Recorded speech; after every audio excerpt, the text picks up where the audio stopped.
Hello, good morning. कसं आहात सगळे? मस्त ना? मी पण छान आहे.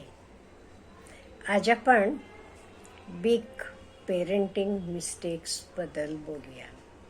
कळून न कळत आपण पालक कधी कधी चुका करत असतो. ह्या चुकांबद्दल आज आपण बोलणार आहोत. जनरली काय होते बघा, दुसरं मूल किंवा दुसरं अपत्य जन्माला आल्यावर पहिले मुलाला आजूबाजूचे म्हणतात, ए आता तुझ्यावर काही आई प्रेम करणार नाहीये. आई ते बाळाला घेणार, बाळाचं प्रेम करणार, असं चेष्टेनं म्हणून बोललं जाते. नो डाऊट लोक चेष्टेनं म्हणून बोलतात, पण ते बाळाला खूप खूप वाईट वाटते. तर मोठं तरी तर बाळाचे असते की 2.5-3 वर्षाचा असेल. माझ्या बाबतीत पण असंच झालं होतं. म्हणे मी 3 वर्षाची होते तेव्हा माझे पाठची बहीण जन्मली. आणि आमचे नेबर एक लेडी, नेबरिंग लेडी, ती म्हणाली, हे बघ आईला आता छोटं बाळ झालंय, आता तू आईला आई आई करून जाऊन मिठी मारून बसायचं नाहीये. आता तू मोठी झालीस. हां बघा, 2.5-3 वर्षाची मी, तेवढंच आम्हाला फरक आहे. आणि मला तेव्हा खूप वाईट वाटलं. मी खूप रडले.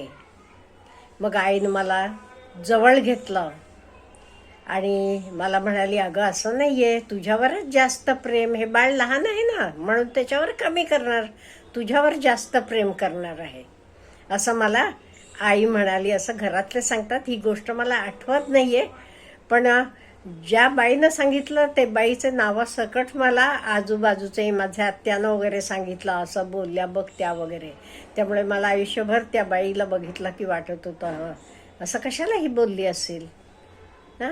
पण मला खात्री होती आईचं माझ्यावर भरपूर प्रेम आहे, त्यामुळे काही फरक पडला नाही, पण फरक पडू शकतो.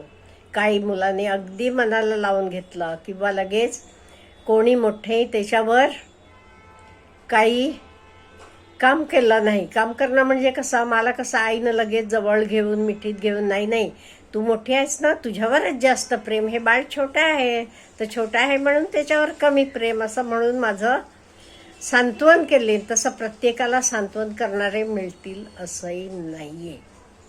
त्यामुळे कधी असं करू नका, आता तुझे लाड होणार नाही, आता तू मोठा झाला, अमुक तमुक, बिलकुल करू नका.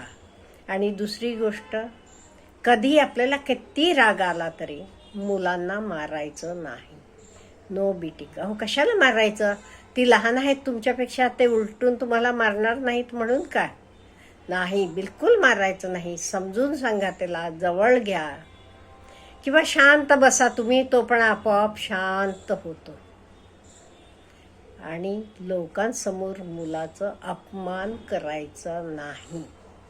कित्येक वेळा असं करतात बरं का आई वडील. दुसऱ्या मुलाचं बघितलं की हे आपल्या मुलासमोर, बघितलंस का त्याचं बघ अक्षर केवढं सुंदर आहे, तो बघ किती सुंदर अमुक करतो तमुक करतो. नाही, बिलकुल असं लोकांसमोर नाही. घरी आल्यावर तुम्ही सांगा त्याला, आहे तू पण अक्षर सुधार जरा, चांगलं काढ, असं सांगा.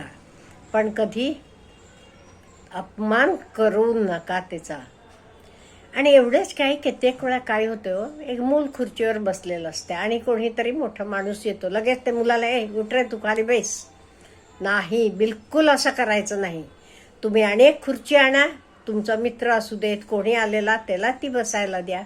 का म्हणजे मुलालाही सेल्फ रेस्पेक्ट असते, त्यालाही स्वाभिमान असतो. तो उलट बोलणार नाही, पण कुठेतरी आतल्या आत त्याला त्याचं दुःख झालेलं असते. म्हणजे मी कमी आहे का, हां मला खाली बसायला लावलं, असं करू नका. दुसरी खुर्ची आणा आणि त्या आलेल्या माणसाला बसवा. असं जेवायला बसल्या वेळाही असंच होते बघा. कित्येक वेळा पंक्तीतनं कोणतरी एखादा VIP माणसाला बसवायचं असते, म्हणताना आपल्यातले लहान मुलांना उठवतात, तू उठ रे, तू नंतर बैस. नाहीये, असं करू नका ना तुम्ही. दुसरं ताट करा, तुमचं कोण VIP आले त्याला घाला, पण आपल्या मुलाला बसलेले ताटावरनं कधी उठवू नका. मुलालाही स्वतःची डिग्निटी असते, तर पण कुठेतरी हर्ट होईल हे विचार करा. त्यालाही सेल्फ एस्टीम असते, त्याचा विचार करा तुम्ही. त्यामुळे चुकून सुद्धा त्याला उठवू नका. छोटे मुलांचे मनात कसं काय चाललेलं असते, मी तुम्हाला खरी खरी घडलेली आणि मी बघितलेलं एक्झाम्पल सांगते. एक मुलगा 5वीत होता.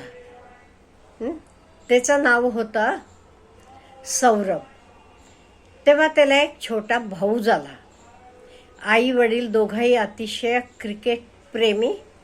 हे खूप 10-15 वर्षापूर्वीच आहे, जेव्हा ओपनिंगला सौरभ आणि सचिन जायचे. त्यांचा टॉप पिरियड होता तेव्हाचा.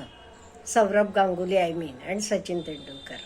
तसं आईबाबांनी ठरवलं धाकट्याचं नाव सचिन ठेवायचं.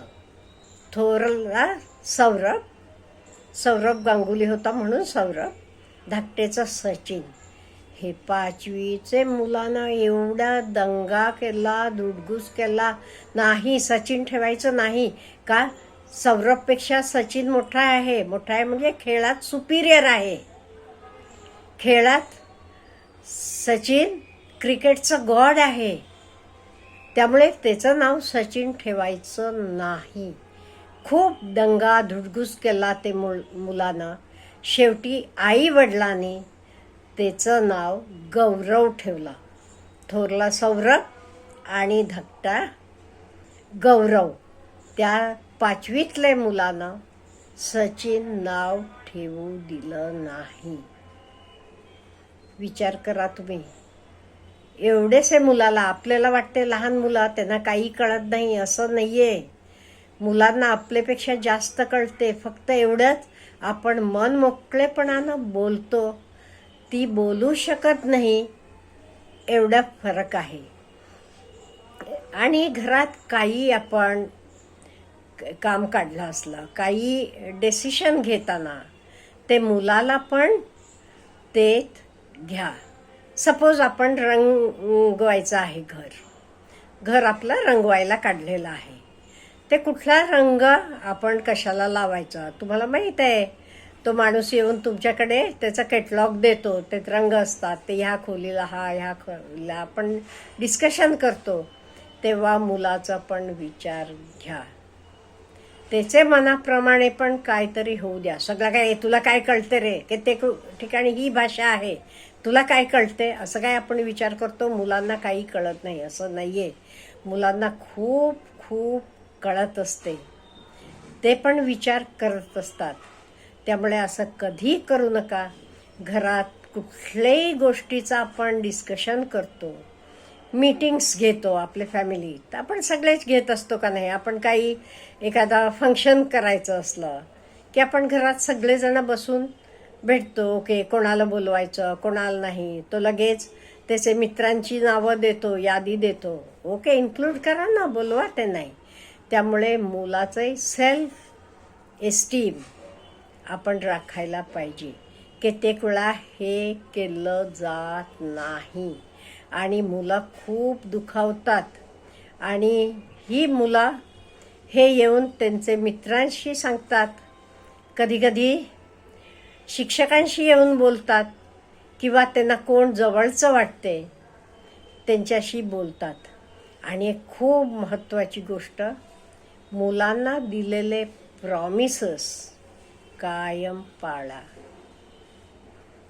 नाही ते प्रॉमिस करू नका ना. प्रॉमिस केलात का नाही तर तुम्ही अगदी तंतोतंत पाळायला पाहिजे. एक दिवस काय झालं, माझे नातीबरोबर तिच्या 2 मैत्रिणी येऊन बहिणी होत्या. त्या खेळत होते. खेळत असताना त्यांच्या गप्पा चालल्या होत्या. मी तिथे बसून काहीतरी वाचत होते, माझं लक्ष होतं. त्या दोन्ही मुली सांगतात, आमचे पप्पा का नाही कुठलाही प्रॉमिस नाही बाबा टळे. आमची नात म्हणे, नाही माझे बाबा का नाही दिलेलं प्रॉमिस अगदी कंप्लीट करतात लगेच, कधीच ते प्रॉमिस तोडत नाही आहेत. म्हणाली, हा बघा, हा मुलांकडे आपण विश्वास निर्माण करायला पाहिजे. शक्य नसलं ते प्रॉमिस करू नका ना. बघू पुढे असं म्हणा.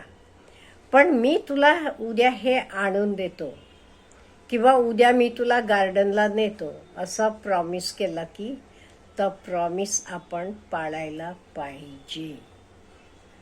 मला वाटते हे सगळेच आपण विवेचन करू.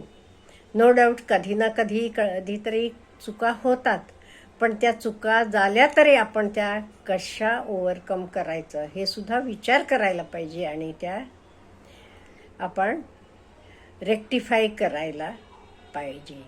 अच्छा, हॅव ए गुड डे.